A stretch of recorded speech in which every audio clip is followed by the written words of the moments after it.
Hello everyone दोस्तों, आज की वीडियो में हम लोग स्टडी करने वाले हैं द गुड वुमेन ऑफ सेटजुआन की समरी। गाइस ये बहुत ही इंटरेस्टिंग प्ले है जिसको बेर्टोल्ट ब्रेस्ट के द्वारा लिखा गया था और इस प्ले में there are lots of characters, बहुत सारे कैरेक्टर्स हैं जिसको समझना बहुत ही डिफ़िकल्ट है। तो मैं समरी के माध्यम से आप लोग को समझाने का कोशिश करूंगा और आप पूरी नॉवेल को समरी के माध्यम से ही समझ जाएंगे और आप अपनी एग्जामिनेशन में आप अच्छा नंबर सिक्योर करेंगे, अच्छा मार्क्स सिक्योर करेंगे। तो बिना किसी देरी किए हुए चलिए स्टार्ट करते हैं हम प्ले को। The play The Good Woman of Setzuan is an approach to the accounts of the people belonging to the middle class society। यानी मिडिल क्लास सोसाइटी से बिलोंग करने वाले लोगों के बारे में ही इस play the good women of Szechuan में बताया गया है। यह एक तरह का अप्रोच है।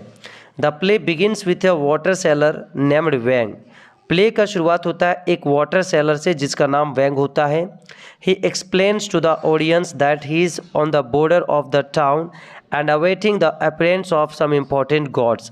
वह बताता है ऑडियंस से कि वह शहर के बॉर्डर पे है और प्रतीक्षा कर रहा है कुछ महत्वपूर्ण भगवान की प्रस्तुति का। This gods are coming to deal with the people of the world complaining about life. ये देवता लोग जीवन के बारे में शिकायत करने वाले दुनिया के लोगों से निपटारा करने के लिए आ रहे हैं। Soon the gods appear before him। जल्दी देवता लोग उनके सामने प्रकट होते हैं। And ask Wang to manage their shelter for the night. और वैंग को कहते हैं उनके लिए आश्रय का व्यवस्था करने के लिए उस रात के लिए। The gods are tired of searching for good people because they have to travel far and wide. देवता लोग अच्छे लोग की तलाश करते हुए काफ़ी थक जाते हैं क्योंकि उन्हें दूर दूर तक यात्रा करना पड़ता है। They have come across only greed dishonest and selfish person. उन लोगों की मुलाकात सिर्फ लालची, बेईमान और स्वार्थी व्यक्ति से ही होता है। The scene situation exist in Setzuan. Novel का जितना भी सीन और सिचुएशन यहाँ पे है वो सेटजुआन में ही है। नो वन हैज़ टाइम और मीन्स टू अटेंड अदर्स। यहाँ किसी के पास भी दूसरों को अटेंड करने के लिए टाइम और मीन्स नहीं है। Only a poor young prostitute Shen Te doesn't away from anyone in need. सिर्फ एक पुअर यंग वेश्या सेंटी किसी को भी दूर नहीं करती है मदद करने से। And she helps everyone. वह हर किसी की मदद करती है।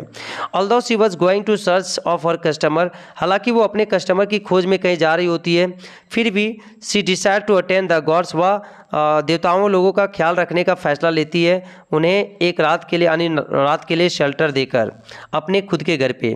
The gods feels touched at the hospitality paid by shanty. Shanty जिस प्रकार से देवता लोग का ख्याल रखती है यानी अतिथि सत्कार करती है, उस अतिथि सत्कार को पाकर देवता लोग काफ़ी ज़्यादा टच फील करते हैं और इसीलिए वे लोग उन्हें कुछ पैसा देते हैं। चूँकि वे लोग शैंटी को एक अच्छाई का प्रतीक मानते हैं, उन्हें लगता है कि no Shen Te is really a good human being, इसीलिए वो उन्हें कुछ पैसा देते हैं।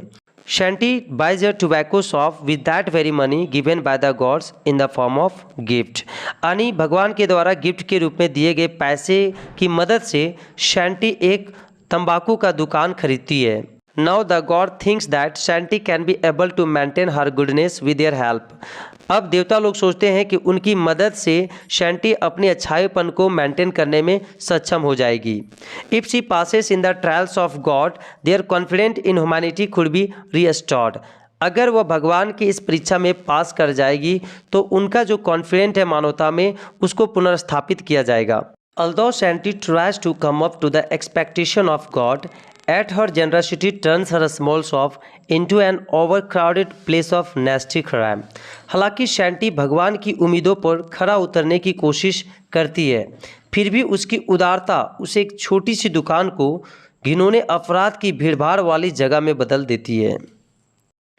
It means that Shanti doesn't succeed in her efforts and she quickly fails to complete the task of goodness assigned by the gods। इसका मतलब है कि सैंटी अपने प्रयासों में सफल नहीं होती है और वह जल्दी से देवताओं द्वारा सौंपे गए अच्छाई के कार्य को पूरा करने में फेल हो जाती है।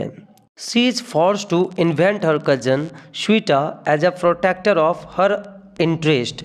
उसे अपना चचेरा भाई स्वीटा को अपनी रुचि के रक्षक के रूप में आविष्कार करने के लिए फोर्स किया जाता है।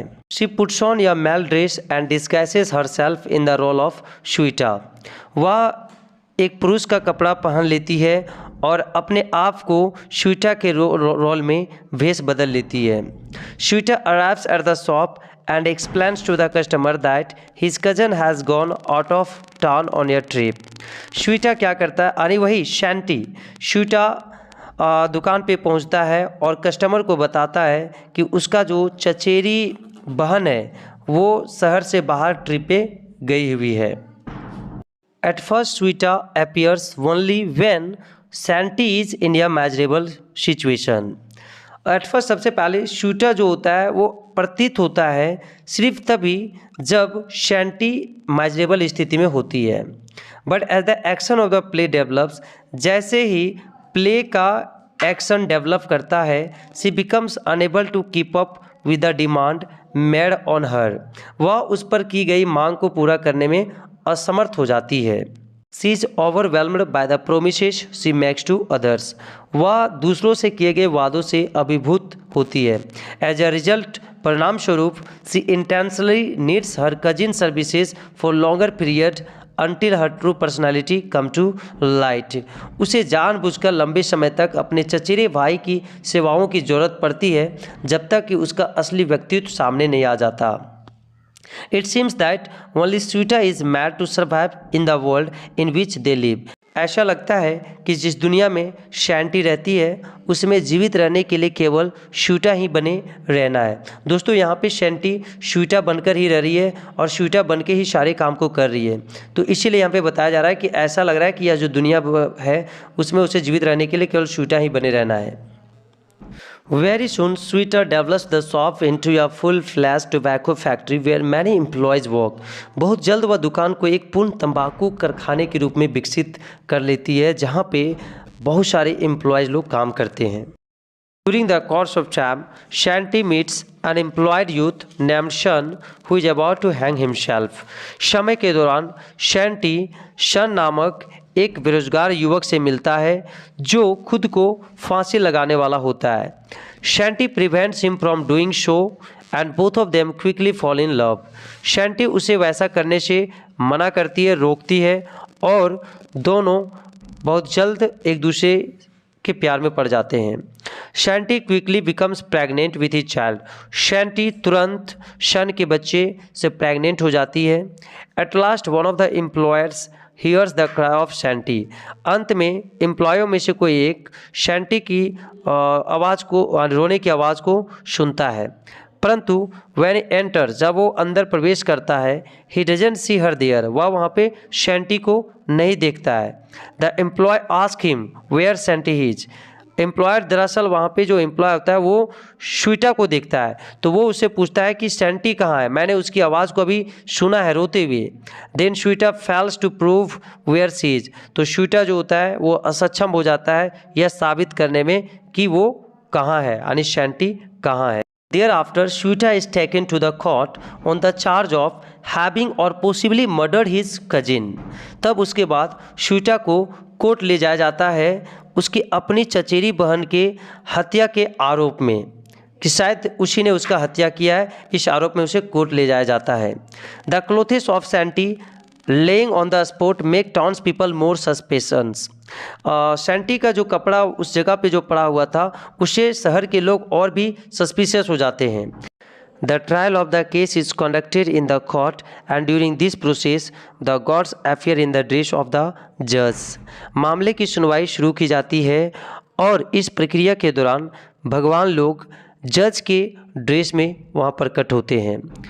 Sweta pleads that he will make a confession if the room is cleared, vacant, except for the judge. Sweta request करता है, अनुरोध करता है कि वो अपने कबूलनामा को स्वीकार कर लेगा, यानी वो अपने गुनाह को कबूल कर लेगा, लेकिन तब जब वह रूम खाली होगा, यानी वहाँ कोई नहीं होगा सिवाय जज लोग का। All the townspeople go away and then Sweta reveal herself to the God. शहर के सभी लोग वहाँ से चले जाते हैं और स्वीटा अपने आप को भगवान के सामने प्रकट करती है। who are confronted by the dilemma that their divine behavior has caused, जो उस दुविधा का सामना करते हैं जो उनके दिव्य व्यवहार के कारण होती है। They have created impossible circumstances for those who wish to live good life. वे लोग अच्छे जीवन जीने की इच्छा रखने वालों के लिए असंभव परिस्थितियों का निर्माण किया है। Listening to her, the judge says that Santi is good and she is forgiven. यह सुनकर जज कहते हैं कि सैंटी अच्छी है और उसे माफ़ भी कर दिया जाता है। But finally the narrator leaves the responsibility to find out the solution to the problem on the audience. परंतु जो नरेटर है उस समस्या का समाधान खोजने की जो जिम्मेदारी है वह दर्शकों पर छोड़ता है। तो finally guys the novel ends here. Novel की जो समाप्ति होता है यहीं पे होता है और उम्मीद है कि आपको इसका समरी अच्छी तरह से समझ में आ गया होगा। आज की वीडियो में इतना ही, फिर मिलेंगे हम लोग नेक्स्ट वीडियो में नेक्स्ट टॉपिक के साथ।